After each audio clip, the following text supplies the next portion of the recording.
হঠাৎ করে ফেব্রুয়ারি 27 তারিখে আবার ও অসুস্থ হয়ে পড়ে এবং আবার সেম জায়গায় অত বড় একটা টিউমার ধরা পড়ে। গতবার একটা খুব অপারেশন করা হয়েছিল এবং তারপর ডাক্তার যা বলেছিল এবারেও এমন একটা সময়, গতবারেও আমরা সময় পাচ্ছিলাম না, মানে যেই ধরা পড়েছিল অপারেশন, এবারেও তাই। যখন ধরা পড়েছে তার একদিনের মাথায় আমাদের অপারেশনের দিকে যেতে হয়, আমাদের সময় পাচ্ছিলাম না। এবং আগের বার একটা শকিং তো ছিলই, এবার একটা আমরা খুবই ভয় পেয়ে গেছিলাম। মানে আমার লাস্ট দু মাস আমি কাজ নেই আর কাজ করছিলাম না, তো সেটা আর্থিক দিক দিয়ে অবশ্যই আমার কাছে একটা চ্যালেঞ্জ। কিন্তু কোথাও আবার ভেবেছি হ্যাঁ এই সময়টা আমি কাজ ছেড়েও এইভাবে দাপিয়ে করতে পারতাম কিনা আমি জানি। একটা জিনিস সবসময় যারা তনুশ্রী গোস্বামী বা তনুশ্রীকে দেখে যে টিজি অত গায়ে মাখে না, টিজি গায়ে লাগে কিন্তু টিজি অ্যাডজাস্ট করে না, গায়ে মাখে বুঝতে দিই না। আমার কিন্তু যে আঘাত দেয় এটা হতে পারে না আমি তাকে মানে আমি বুঝতে দিই না, এবং তার সঙ্গে ওদিন পরে আর আমাকে ম্যানেজ করা বা আমাকে পটানোর খুব সহজ। আমাকে কি মিষ্টি করে আবার এসে বললে আমি আবার এটা আমি নিজেই বলি, এটা আমার দুর্বলতা বলো আর যাই বলো, আমি পুরোনো জিনিস ফেলতে পারি না। তো আমার ক্ষেত্রে এটা কোনোদিন হয় না যে আউট অফ সাইট মানে আউট অফ মাইন্ড হয়ে গেল, এটা আমার হয় না। অপরপক্ষ হলে ততটাই আমার কষ্ট হয়।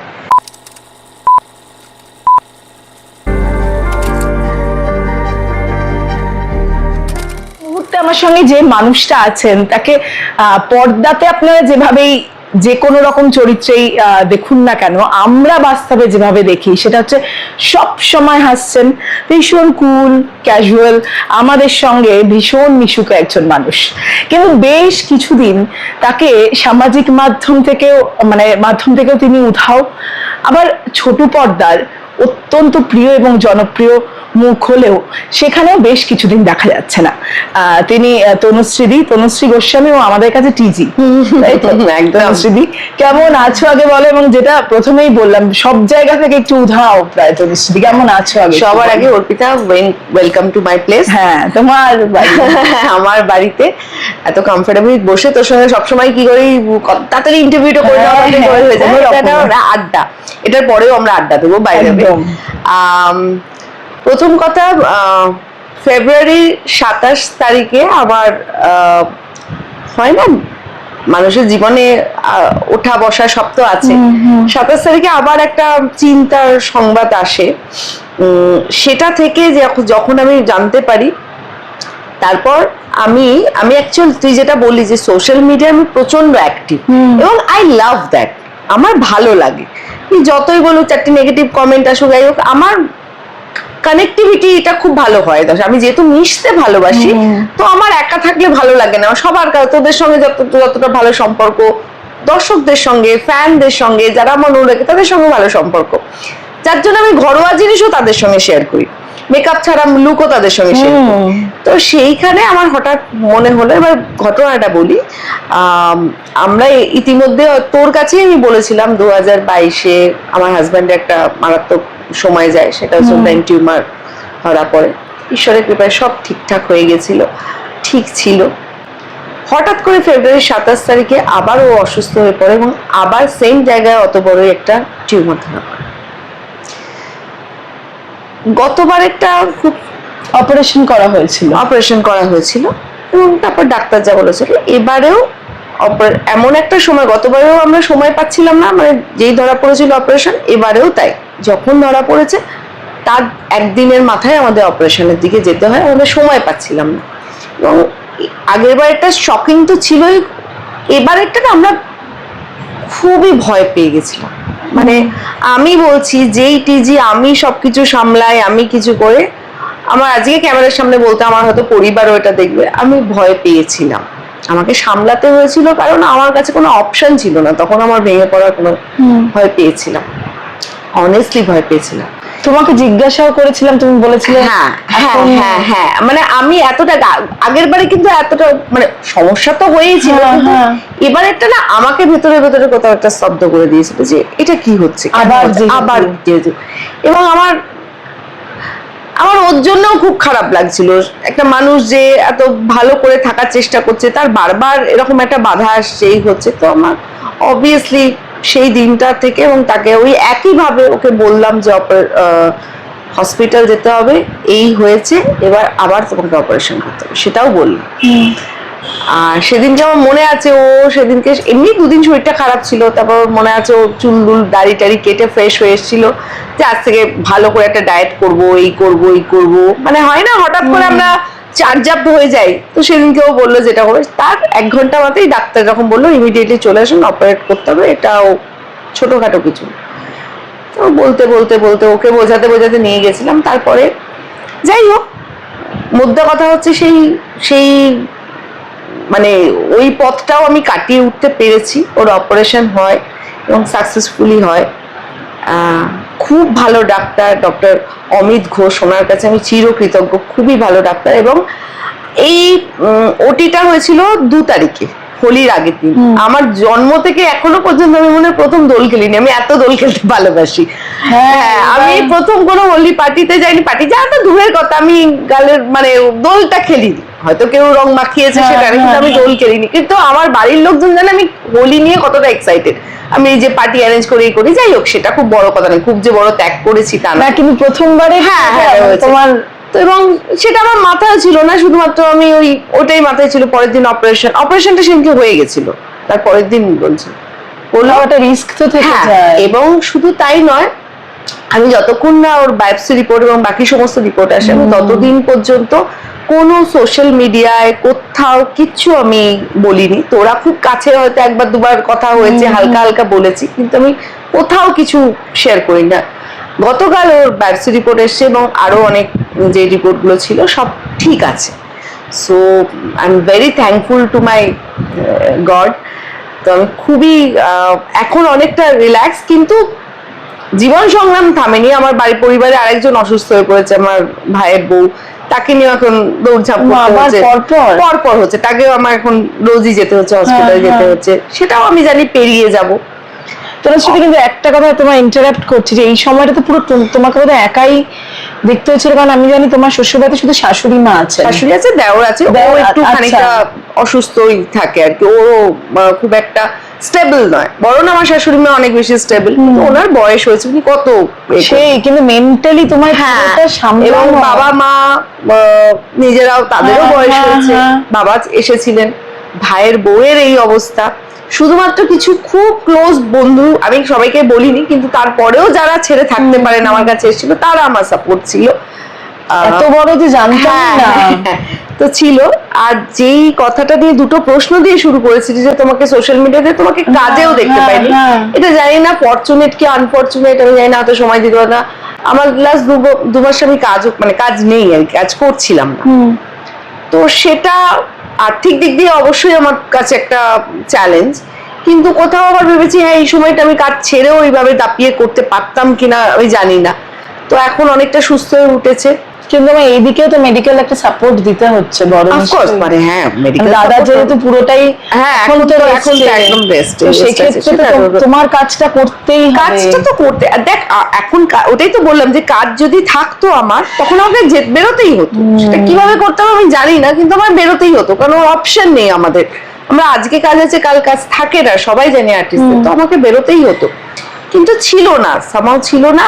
আর আমার মনে ছিল সোশ্যাল মিডিয়ায় আমি যেহেতু দর্শকদের সাথে খুব রিয়েল ভাবে ইন্টারঅ্যাক্ট করি, আমি যদি খুব হাসি মুখে কিছু করতাম, রিলস করতাম, এটা খুব চিট করা হতো, ফেক হতো, আমি পারছিলাম না। হ্যাঁ, আমাকে যদি একটা প্রফেশনাল দায়িত্ব দেওয়া হতো, তখন হয়তো এটা প্রমোশন করো, এই করো, যেটা আগের বারে হয়েছিল সেটা আমি করতাম। সেই জন্য কিন্তু আমি জানি, আর অন্তর জানে যে আমি ফেসবুক বা ইনস্টাগ্রাম বা সোশ্যাল মিডিয়া থেকে আমি দূরে থেকে কতটা মানে খুব মিস করেছি। আমি আবার ফিরছি। হ্যাঁ, আমি সত্যি ভালোবাসি, আমার কাছে কোনো বলতে লজ্জা নেই, আমি সোশ্যাল মিডিয়ায় খুবই মানে আমি কেন লজ্জা লাগে, হ্যাঁ মানে আমার ভালো লাগে, আমার ছবি পোস্ট করতে ভালো লাগে, আমার রিলস পোস্ট করতে, আমার ব্লগিং করতে ভালো লাগে, আমার ভিডিও পোস্ট করতে ভালো লাগে, আমার লোকে কমেন্টের উত্তর দিতে ভালো লাগে, এইগুলো আমি করে থাকি। তো বন্ধুদের সঙ্গে যেরকম আমার মনে হয় তোর সঙ্গে যেভাবে আড্ডা দিচ্ছে, আমার দর্শক বন্ধু, আমরা কি বলি দর্শক বন্ধুরা তো বন্ধু, তাদের সঙ্গে তো এ হবে। তো এইগুলো মেনে নিচ্ছি, মানে এখন আমার যেরকম মনে হচ্ছে যে এক একজন মানুষের ফেস যায়, তো সেই সময়টা হয়তো আমার খারাপ যাচ্ছিল, কিন্তু নেগেটিভের মধ্যেই পজিটিভিটি খুঁজে নিতে হয়। তো আবার আস্তে আস্তে ঘুরে দাঁড়াচ্ছি, আবার আমি কাজ করতে শুরু করছি। বাই দ্য ওয়ে বলেই দিচ্ছি, আমি হয়তো কমলা নিবাসে আবার কাজ করব, হয়তো না কমলা নিবাস কমলা নিবাসে কাজ করব কিছুদিন পরে আমরা দেখবে। এবং আরেকটা আসন্ন আরেকটা ধারাবাহিক আসছে, সেটাতেও করবো। সেটা যেহেতু আমি এখন বলতে পারি না অফিসিয়ালি, সেটা করব, সেটারও মোটামুটি কথাবার্তা এগিয়ে গেছে। তো আবার আবার এই দরজাগুলো খুলছে আর আস্তে আস্তে। কিন্তু একটা কথা তনুশ্রী, যে এই যে 2 মাসের গ্যাপটা বোধহয় তোমার অনেক মানে দিন পর, তোমার পর পর একটা শেষ হয়েছে, একটা শুরু হয়েছে, একটা শেষ হয়েছে, একটা শুরু হয়েছে, এরকম। হ্যাঁ হ্যাঁ হ্যাঁ, একদমই তাই। না মানে হয়েছে একটা শেষ হয়েছে, 2 মাস বসা আমারও ছিল না, টানা ছিল না, টানা একদম। সেই সময়টা মানে যেহেতু তোমার ছিল না, সেক্ষেত্রে সেই সময়টা কত, এই 2 মাসে প্রথম মাসটা আমার সত্যি অসুবিধা হয়েছিল। পরের দিকটা, শেষের দিকটা আমি এই সব নিয়ে পাজল হয়ে গেছে। আমার প্রথম মাসটা সত্যি অসুবিধা হয়েছিল। এটা যে সত্যি কথা বলতে কি, আমার থেকে অনেক শিল্পী, সিনিয়র শিল্পীরা আছেন যারা 6 মাস বসে, 1 বছর, আর্থিক দিক দিয়ে যে খুব কষ্ট করে, আমরা এটাতে অভ্যস্ত, কিন্তু আমার কাজ করতে পারছি না, আমার ফ্লোর দেখতে পাচ্ছি না, আমার ক্যামেরা দেখতে পাচ্ছি না, আমার মেকআপ রুম দেখতে পাচ্ছি না, স্ক্রিপ্ট দেখতে পাচ্ছি, এটা মনে হয় আর্টিস্টের কাছে একটা সত্যি কষ্টকর। মানে ওটা খুব মিস করা, মানে কষ্ট করে মিসিং, ভীষণ মিস করেছি। বা তোদের সঙ্গে সাক্ষাৎ হচ্ছে, চলো আড্ডা দিই, চলো একটা ইন্টারভিউ করি, দাও না গো 5 মিনিট আড্ডা, খাওয়া দাওয়া, এই জিনিসগুলো আমি খুব মিস করি। শুটিং তো শুধু শুটিং হয় না, শুটিং মানে একটা জীবন যাপন করা বলতে পারি। একদম সেইটা সেকেন্ড হোম তোমাদের কাছে, স্টুডিও, সেটা খুব মিস করি। তবে কি আজ করি না, আর এখন একদমই মনে হচ্ছে আর করছি না, এবার শুরু হচ্ছে। কিন্তু তোমাকে জি বাংলা সোনার সংসার হোক বা এই পার্টিটাই হোক, সেখানে কোথাও দেখা গেল না কেন? মানে সেটাও আমি, এটা আমার কাছে দেখেছি। সোনার সংসারে গেছিলাম আমি, সোনার সংসার আমাদের কাছে জি বাংলা এত, আমি মনে করি ওটা আমার অন্যতম পরিবার। এবং সব শোনা, মানে সবার সঙ্গে দেখা, আড্ডা, এবং কোনোদিন, এত বছরে কোনোদিন হয়নি অদ্ভুত ভাবে জি বাংলার পার্টিতে, আফটার পার্টিতে আমি ইনভিটেশনটা পেলাম না। এবং আমি না প্রথম দিকে ভাবছিলাম আজ আসবে, কাল আসবে, এটা মানে বলছি, বলা আলাদা কোনো কারণ নেই, এটা একটা খুব অদ্ভুত লেগেছে। হ্যাঁ, কাছের মানুষ, মানে ধর আমি তোর বিয়েতে কি পরবো আমি ঠিক করে রেখেছি। হ্যাঁ, তোর সঙ্গে আমার কথা হচ্ছে, এই জানো তনুশ্রী, আমি এই মেনু করবো, তুমি এটা ভালো, আমি ভালো এটা বলে, হঠাৎ করে আমি কার্ডটা পেলাম না। আমি জেনে নিলাম কার্ডে আমার নাম, তুই জাস্ট পেলাম না।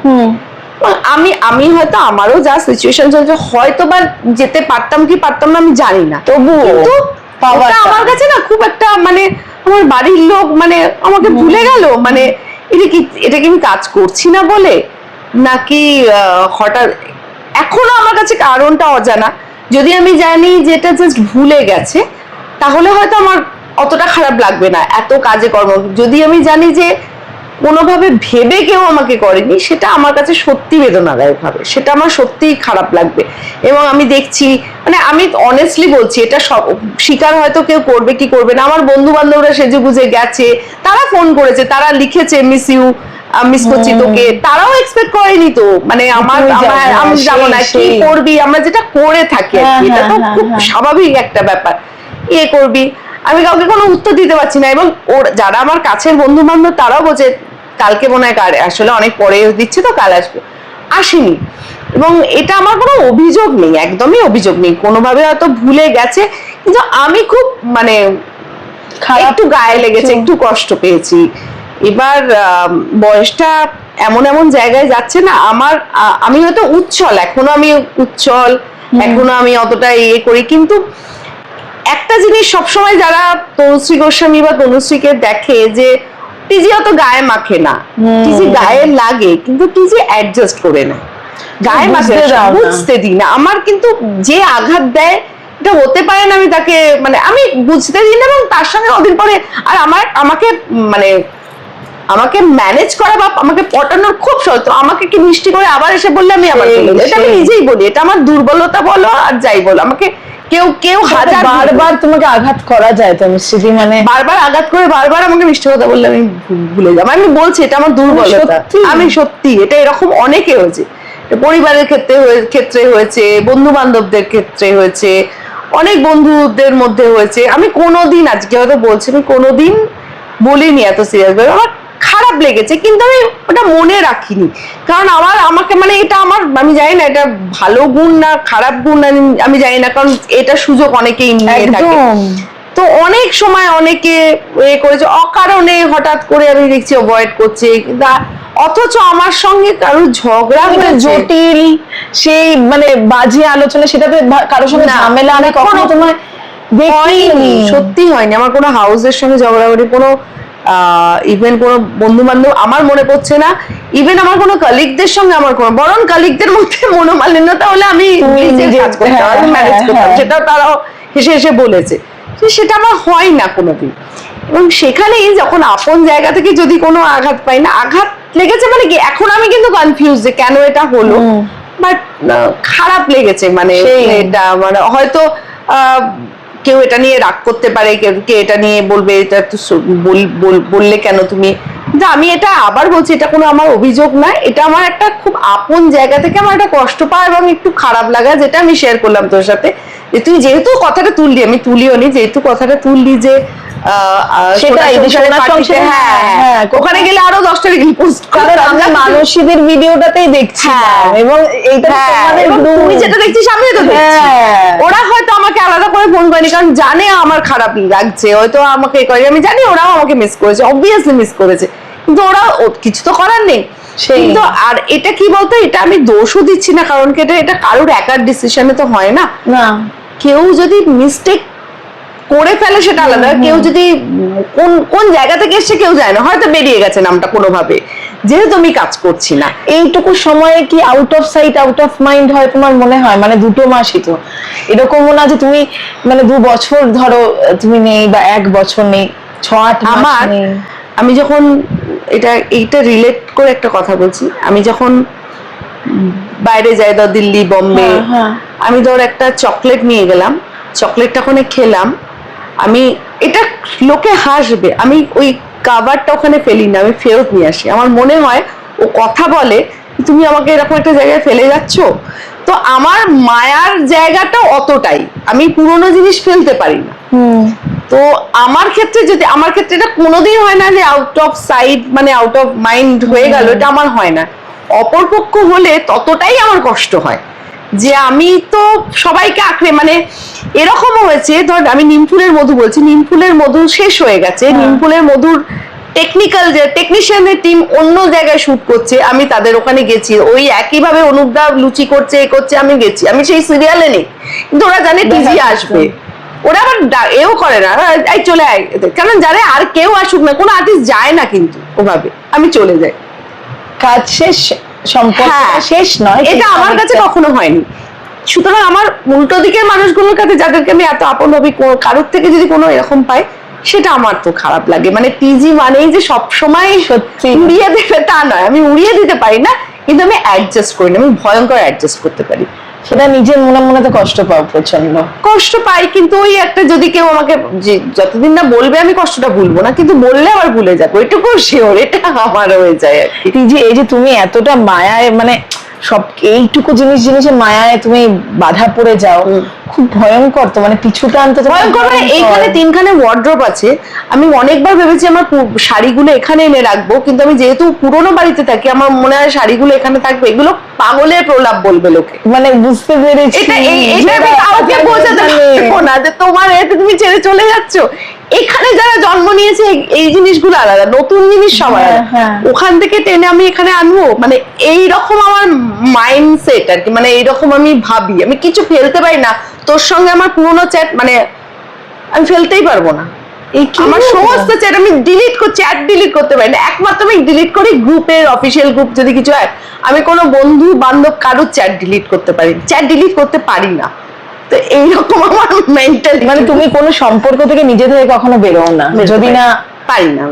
তো যাই হোক, এই সময় দাঁড়িয়ে এটা বেশ চাপের, কিন্তু যেটা সবসময় তোমাকে দিয়ে আমরা হাসি আনন্দ দিয়ে তো শেষ করি, এটা দিয়েই শেষ করব, এবং যেটা শুরু করব সেটা হচ্ছে তোমার নতুন ধারাবাহিক দিয়ে শুরু, শেষ Yes, থেকে শুরু। আমরা yes. ইন্টারভিউটা শেষ হবে কিন্তু টিজিকে আবার আমরা ফিরে পাচ্ছি, তাই তো? এটা একটা আবার গিয়ে অর্পিতা আমাকে জ্বালাবে, হ্যাঁ, দিদি এসে গেছে। একদম। তো হ্যাঁ, নতুন ধারাবাহিক আসছে কমলা নিবাস, সেখানে আমি কাজ করছি একটি চরিত্রটার ডিটেলস বললাম না, দেখতেই পাবে। আর তার থেকেও বেশি আমি এক্সাইটেড একটা কারণে যে আমি আবার নতুন করে সোশ্যাল মিডিয়ায় ফিরছি। সত্যি। আমার ব্লগ দেখুন, যেরকম দেখতেন, যেরকম আমার রিলস, আমার বকবাকানি, আমার ছবি যেরকম করি, আমি সেই রকম ভাবে আবার ফিরতে চাই, আবার হাসি খুশি থাকবে, সবটা একদম। কেটে যাবে। আবার মনে হয় খারাপ সময় এলে ভালো সময়। দাদাও ভালো আছে নাকি? একদম। Thank you so much, thank you. তো দর্শকদের শেষে কি বলবো, যারা মিস করেছেন, সত্যি করেছেন কিন্তু তোমায়, থ্যাংক ইউ সো মাচ যারা মিস করেছেন। এবং আমি অবাক হয়ে গেছিলাম যে লাস্ট পোস্টটা করেছিলাম, তাতে এত জিজ্ঞেস করেছিল। আমি খুবই মানে আমি ক্ষমা চেয়ে নিচ্ছি যে আমি সবাইকে সেই সময় করিনি, আমার মানসিক স্থিতি সেই সময় ঠিক ছিল না, সেই জন্যই ওর মারফতে আপনাদের জানালাম। এবং আমি জানালাম, আমি হয়তো আমার ব্লগেও জানাবো। তো এতদিন যে আপনারা ধৈর্য ধরে আমার সঙ্গে আমার হাতটা ছাড়েননি, তার জন্য অসংখ্য ধন্যবাদ। আমি আবার টিজি স্বমহিমায় স্বরূপে ফিরবে।